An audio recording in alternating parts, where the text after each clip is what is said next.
The Big Five in Philadelphia used to be a big thing. These were the 5 colleges in Pennsylvania, in Philly, that would play each other in football and basketball and track, and everybody kept track of who the Big Five champ was. Well, a lot of those schools have gone their separate ways. Like, for example, at Temple, that's where all the social justice warriors go. That is a home, that is a birthplace, that is a hot spot of critical race theory that says black people are relentless victims of relentless white racism all the time, everywhere. That explains everything. Temple is known for being a very inexpensive place to go to college. The area in and around Temple University is, of course, a place where we find some of the darkest and most dangerous neighborhoods of Philadelphia, where kids from Temple and their parents and their visitors and the faculty, they are targets of this black on white violence, though many deny it. Even though they deny it, they proudly will pull out their pepper spray. They proudly remind you of how they have 3 or 4 locks on the door, and they proudly say, well, yeah, I heard about this, that, but I never thought it would happen to us. That's what makes Temple so dangerous, because of the enormous amount of denial among the people who go to that school. The other end of the scale, we have Villanova. That's where all the rich kids go. They still get their doses of social justice warrior stuff in the classroom, but outside the classroom, when they're going to their bars or their dormitories, worrying about black criminality on the students, on the largely white student population, is not that much of a thing. It just doesn't happen, not until recently, as we see in this case. A Villanova University student is recovering this afternoon after being stabbed outside a bar over the weekend. Police say 3 suspects were involved, and today they are closer to tracking down those suspects. Action News reporter Jeanette Reyes has details on how social media played a role in this investigation.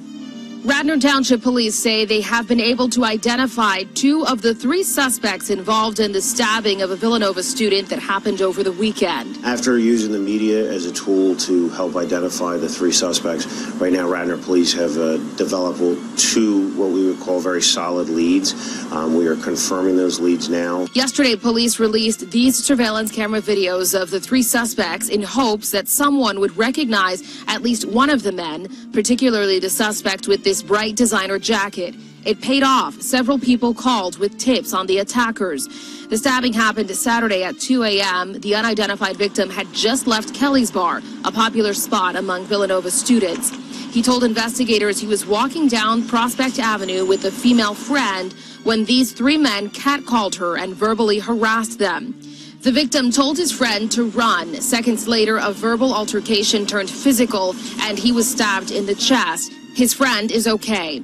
The next day, Villanova University sent out this email alerting the campus to a stabbing that happened not far from the university.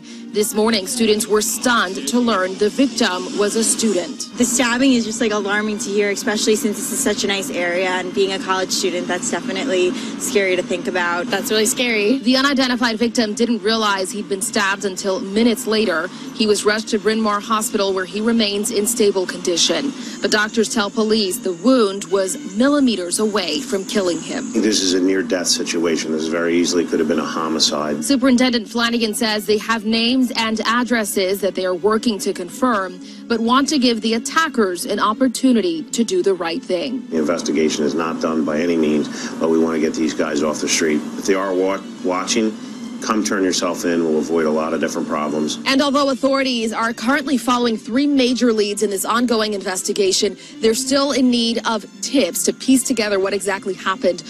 Wow, Jeanette Reyes is having trouble figuring out what was going on. 3 black people approach a white guy and a white girl late at night. And she said they had a verbal confrontation, which turned into a fight. Wow. It wasn't a fight. I don't care what you call it. You call it a robbery, strong arm robbery, and assault. That was 3 people looking to beat the piss out of another guy just for the hell of it. That's a black thing, even at Villanova. And more often we're seeing that using a knife is a black thing.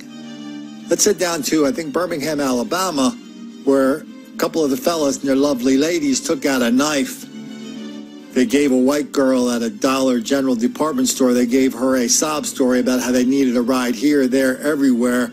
They probably had a grandmother dying, an uncle, or a job application, or some other family tragedy mixed in the request for a ride. Agreeing to give them a ride was the worst and final mistake she ever made. Authorities released the name of the teenager charged alongside a man with capital murder. Xavier Scott and Dominique Jackson were both charged with capital murder for the death of Tiffany Kelly. Police said the two suspects asked the victim for a ride before killing her and stealing her car. Investigators said the two had been in Huntsville for a few weeks and wanted to steal a car to get back to Clark County. That's where they were later arrested. An investigator told Way 31 they were at a loss for words after what they heard from one of the suspects. I didn't see or feel there was any remorse. It was the only thing he did ask how his girlfriend was doing, but nothing for the victim. He also said the two planned to kill whoever gave them a ride that night. I've spent some time in Birmingham, Alabama, a couple of weeks there once. And, you know, that is a city that is really divided. You know, you can walk around some parts of Birmingham, you got a shopping center, it's all good. But if you take a road from the shopping center, if you drive down to the old stadium where the Crimson Tide used to play in Birmingham, their home games, you go through some very, very, very nasty business where white people are not welcome. That's Birmingham. That's mainline Philadelphia. Two different places, two different worlds away.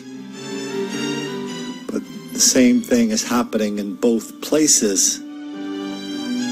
The only explanation I can come up with that might satisfy these reporters is that somehow these folks did something to make those black kids angry.